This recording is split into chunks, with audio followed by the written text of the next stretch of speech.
Once upon a time, in the age of heroes, when gods and goddesses still wandered among us, and the stars whispered secrets to those who listened closely, a wedding was planned. The sea shimmered as Thetis, a lovely sea nymph, was to marry Peleus, a brave warrior admired by gods and mortals alike. Every important guest, mortal and divine, was invited to the celebration. Every guest, except one, Eris, the goddess of strife, was left off the guest list. And as you might imagine, strife doesn't take well to being ignored.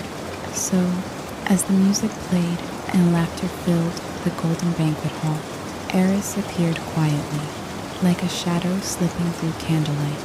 In her hand, a single golden apple, carved into its side were the words, "To the fairest."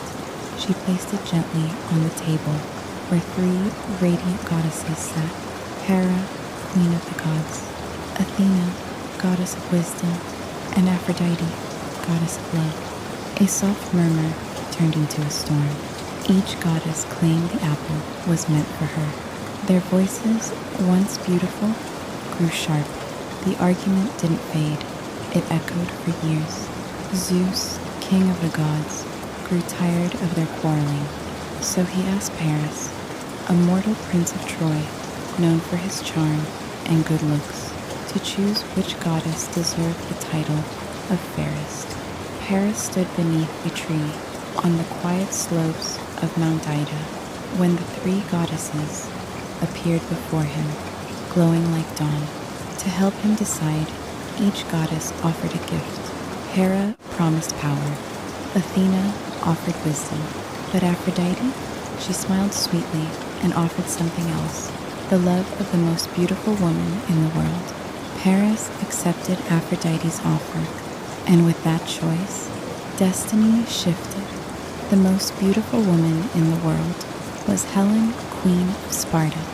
She was already married to King Menelaus, but love, especially the kind gifted by gods, rarely plays by mortal rules. Paris traveled to Sparta, where he met Helen under the marble arches of the palace.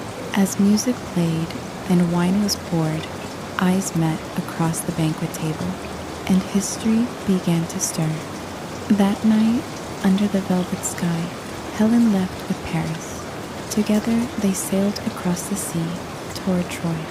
When Menelaus discovered his queen was gone, his fury lit the morning like thunder. He called upon his brother, Agamemnon, and the kings of Greece gathered their ships, 1,000 sails, catching the wind like white flames. The war that followed lasted 10 years.